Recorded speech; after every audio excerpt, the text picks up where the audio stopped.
professor Fábio de volta para a gente continuar aqui resolvendo as questões do SIS-3, ano 2020, da Universidade do Estado do Amazonas.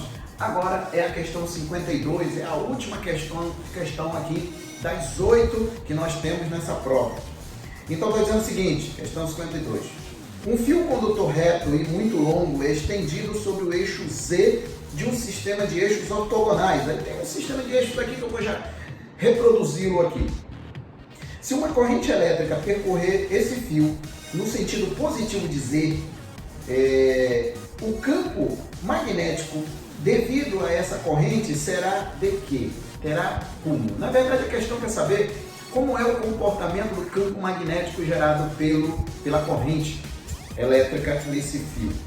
Bom, o primeiro a descobrir que a corrente elétrica ocasionava digamos assim, um efeito nas regiões ao redor do fio foi um dinamarquês chamado Hans Christian Ørsted, no ano de 1820, numa célebre aula que ele ia fazer de eletricidade e magnetismo.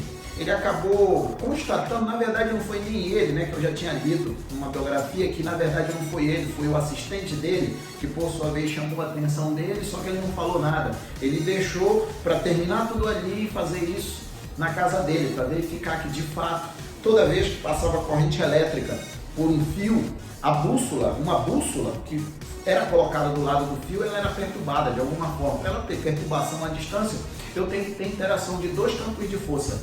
Como a bússola não deixa de ser um ímã, ela possui um campo magnético, a agulha dela possui um campo magnético, para que exista uma força agindo na bússola, e é isso que faz com que ela sofra aquele toque, eu tenho que ter um segundo campo de força, de modo que a interação desses dois campos de força me resulte nessa força. Então, acabou sendo constatado de maneira qualitativa, inicialmente, que toda vez que eu tenho uma corrente elétrica, nem precisa ser uma corrente elétrica, basta ser uma carga elétrica. Só o fato da carga elétrica estar em movimento, ela está gerando dois campos de força. Um campo elétrico, que é característico da carga, e outro devido ao movimento dela, que é o campo magnético. Tá? Mas o que está se referindo isso daqui? Olha só. Quando eu tenho, por exemplo, um fio, vamos supor aqui que eu tenho um fio, né? Eu tenho um fio. O fato de estar exagerando nesse fio, eu vou exagerar nesse fio aqui. Quando eu tenho, por exemplo, um fio aqui, um fio cilíndrico, né? Eu vou supor que eu tenho uma corrente elétrica que está nesse sentido aqui, ó. Eu tenho uma corrente elétrica que está nesse sentido. Ela está subindo aqui, né? Eu já sei que ao redor eu tenho um campo magnético gerado ao redor desse fio. Mas como é que esse campo magnético se comporta? Como é como é que eu consigo visualizar as linhas de indução? Bom, pela regra da mão direita, a gente consegue descobrir como é que está esse campo magnético aqui. Esse campo magnético, na verdade, gerado aqui, né, ele é composto, né, por linhas circulares e concêntricas. Concêntricas em relação ao fio. Como assim, Fábio, concêntricas em relação ao fio? Na verdade, elas possuem um centro comum, que é exatamente o centro do fio. Ou seja, essas linhas estão ao redor do fio. E aí, em cima dessas linhas, eu tenho aqui os dito cujos, deixa eu mudar de cor aqui. Eu tenho os dito cujos vetores campo magnético. Ou seja, se eu considerar vários pontos aqui, vários não, né? Só vou considerar 4 só, e o outro está aqui atrás do fio, porque esse desenho tem perspectiva isométrica. Usando a regra da mão direita, eu tenho aqui o polegar por para cima e esses meus 4 dedos eles vão abraçar o fio, e o meu polegar está no sentido da corrente elétrica. Ou seja, o campo magnético, ele está no sentido, no caso aqui, se eu for levar em consideração, né? Está no sentido anti-horário. Então ele está nesse sentido aqui, ó.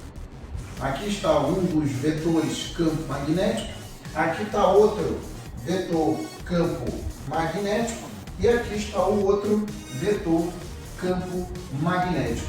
Aqui. E aqui atrás também tem um outro vetor campo magnético. Tá?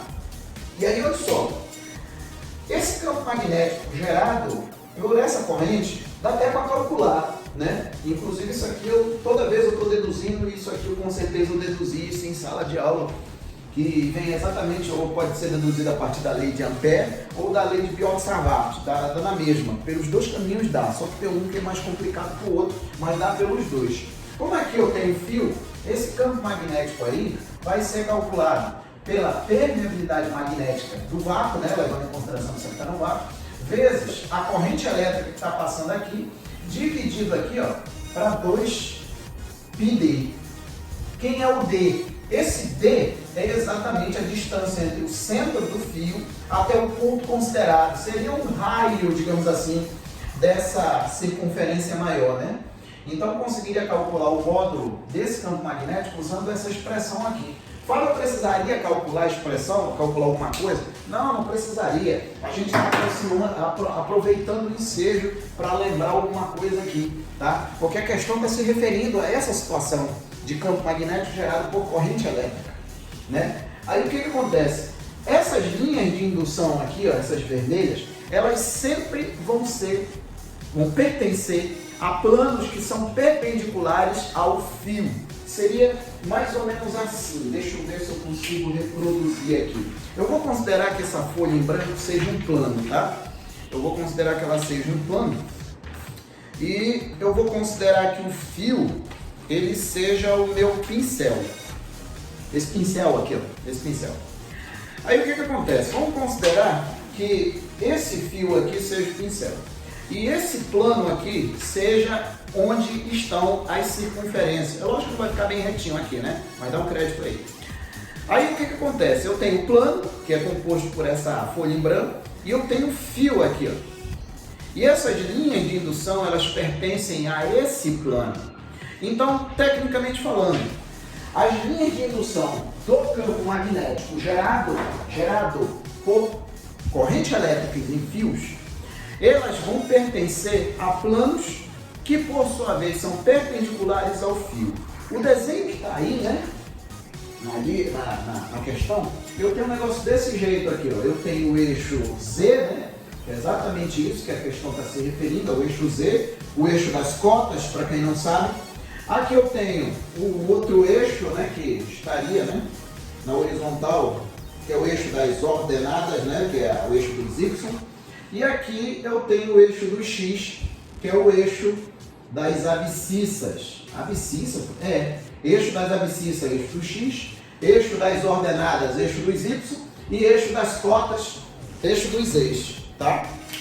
Aí a questão quer saber, se a corrente elétrica percorre o fio no sentido positivo de Z, aqui, ó, que é exatamente no sentido que eu coloquei a corrente aqui no fio,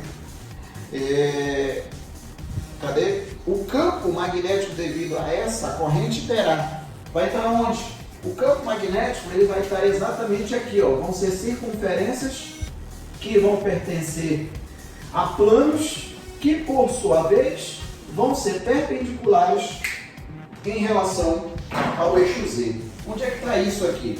Na letra A está dizendo o seguinte: em sentido oposto ao eixo Z. Não, né? Não vai estar para baixo, né?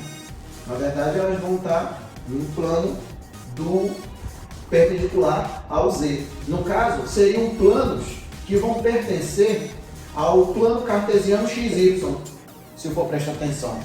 Na letra D, linhas de campo em planos paralelos ao plano definido pelos eixos XY.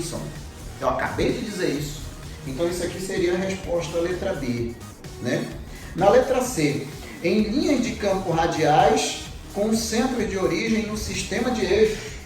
Também não, né? Bastaria o cara entender a configuração de linha de indução daqui para verificar que não tem nada a ver com o centro do sistema aqui, né? Letra D. Menor intensidade nos pontos mais próximos de Z. Menor intensidade não. Maior intensidade. Porque aqui, ó, a distância, se eu diminuo a distância, o campo magnético aumenta. Letra E. Intensidade que independe do meio no qual o fio está inserido. Lógico que depende. Depende da permeabilidade magnética. Eu tenho μ0. Esse índice 0 não é O, tá? Que eu já vi muito boca aberta, até colega falando bobagem aí em sala de aula e aqui. Não é zero, é O. Isso aqui é μ0. E esse índice zero indica que aquela constante está se referindo ao vácuo. Tá? Então, esse valor de campo magnético ele vai depender do meio onde a gente tem o nosso sistema inserido. No caso aqui, eu estou levando em consideração que está no vácuo. Então, a letra E está errada por causa disso. Está dizendo que a intensidade que independe do meio no qual o fio está inserido. Negativo, depende sim, porque senão não tinha um zero aqui. Então, é a letra B a resposta mesmo. Tá? Então, aqui, fica aqui como a resposta a letra B. A letra B. Agora, olha só, a questão ela é rica em informação, apesar de não ter muita coisa aí, né?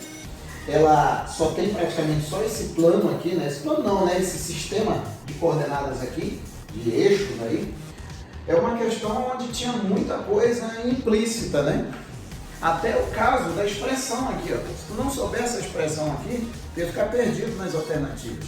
Então, são detalhes que a gente tem que ficar atento aí. São detalhes conceituais que a gente tem que ficar atento. Não é a gente simplesmente chegar na resposta. Porque tem muitas vezes o aluno, e muitas vezes comentado por muito colega aí, o cara está mais preocupado com a resposta. Não se preocupe com a resposta, meu querido. Não se preocupe com a resposta. Se você estiver seguindo todos os protocolos de conceito e de conta, obviamente, você fatalmente vai chegar na resposta certa. São dois erros cruciais que eu vejo nos nossos alunos, nos meus alunos.